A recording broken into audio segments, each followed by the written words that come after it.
আউযু বিল্লাহি মিনাশ শাইতানির রাজীম বিসমিল্লাহির রহমানির রহিম নাহমাদুহু সাল্লি আলা রাসূলিল কারীম। আমি আলহাজ মোহাম্মদ ফজলুল হক, প্রতিষ্ঠাতা চেয়ারম্যান জাতীয় তরুণ সংঘ এবং অবিভক্ত ঢাকা সিটির সাবেক ভারপ্রাপ্ত মেয়র, বিশ্ব যুব সংস্থার এশিয়ার চেয়ারম্যান ছিলেন। সবাইকে আসসালামু আলাইকুম রহমতুল্লাহ বারকাতুহু। আমি হালিশান টিভির উজ্জ্বল ভবিষ্যৎ কামনা করি। নামটা অত্যন্ত সুন্দর হয়েছে। আমার অত্যন্ত স্নেহজন্য জাতীয় অন্যতম নেতা আমি সে মিলন ভাইকে এর জন্য অভিনন্দন জানাই।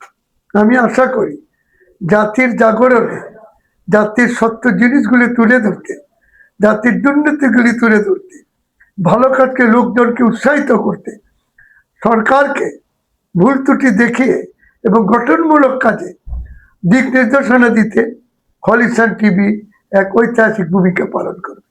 পাশাপাশি আমার অত্যন্ত ঘনিষ্ঠ পরিচিত আমাদের বর্তমান তথ্যমন্ত্রী, আশা করি উনি নিশ্চয়ই আমাদেরকে জহিরুদ্দিন স্বপন ভাই এই হালিশান টিভিকে সহায়তা করবেন। ব্যবসায়ীদের প্রতি আমি আহ্বান, এনজিওদের প্রতি, কর্পোরেটদের প্রতি এবং দেশবাসীর প্রতি, তরুণদেরকে আমি অনুরোধ করব বেশি বেশি করে ভাই বোনেরাও হালিশান টিভি আপনারা সাবস্ক্রিপশন হবেন, নিউজ দেবেন।